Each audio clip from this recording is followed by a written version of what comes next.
আজি আহিছোঁ বেলেগ এটা ভিডিঅ' লৈ যেহেতু বাৰীত দেখিছোঁ যথেষ্ট ঘাঁহ ভাবিলোঁ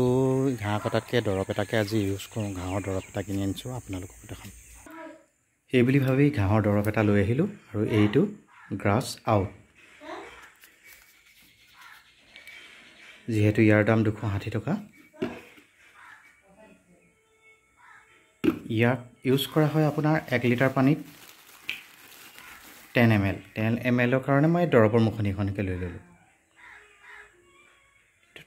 ইয়াত 10 ml 1 লিটাৰ পানীত 10 ml কে ল'ব পাৰে আপোনালোকে যেহেতু মই বটলটো খুলিলোঁ আৰু 10 ml এই মুখনিত ৰাখি দিছোঁ 10 ml যেহেতু 10 ml হৈ গ'ল আৰু মই ইয়াৰ কাৰণে ইউজ কৰিছোঁ এটা দেখিছে এইটো স্প্ৰে টেমা এইটো আপোনাৰ হাফ লিটাৰ হয়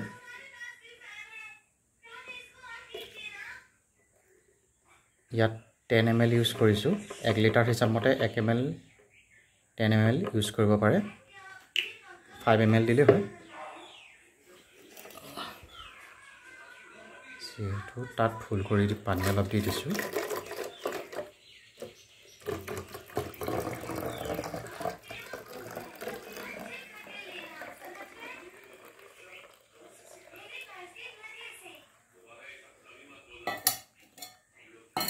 যেহেতু এটো ফুল হৈ গ'ল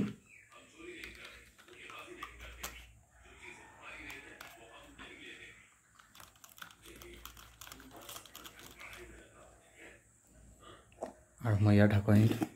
যেহেতু মাৰি দিছোঁ এইটো থোৱাটো অতিকৈ সাৱধান কিয়নো সৰু ল'ৰা ছোৱালীৰ কাৰণে বেছিকৈ সাৱধান এইটো যেহেতু বহুত বিষাক্ত হয় 3-4 দিনত দেখিব আপুনি মৰাৰ দৰৱটো মৰাৰ পিছত আপোনাৰ ঘাঁহবোৰ মৰিবলৈ ধৰিব আৰু টোটালি গুৰিৰ পৰা টোটালি শুকাই যাব যেহেতু ইয়াত যথেষ্ট ঘাট মই স্প্ৰেটো লৈ আহিলোঁ এতিয়া চাৰিও যিবিলাক ঘাঁহ আছে দেখিব স্প্ৰেটো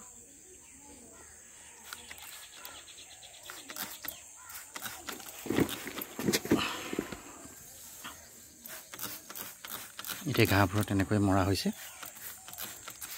যেহেতু স্প্ৰেটো মৰাৰ পিছত দেখিব 3-4 দিনত ঘাঁহবোৰ লাহে লাহে গেলিবলৈ ষ্টাৰ্ট কৰিছে আৰু সব শুকাই লাষ্টত ঘাঁহবোৰ নাইকিয়া হৈ যাব মাটিৰ লগত মিলি যাব এনেকৈ এই বন দৰৱটো ইউজ কৰিব আপুনি 10 ml ল'ব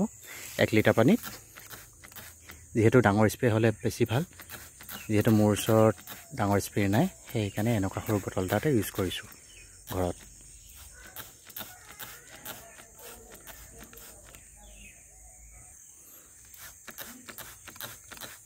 যেহেতু আজি ভিডিঅ'টো ইমানতে শেষ কৰিছোঁ ধন্যবাদ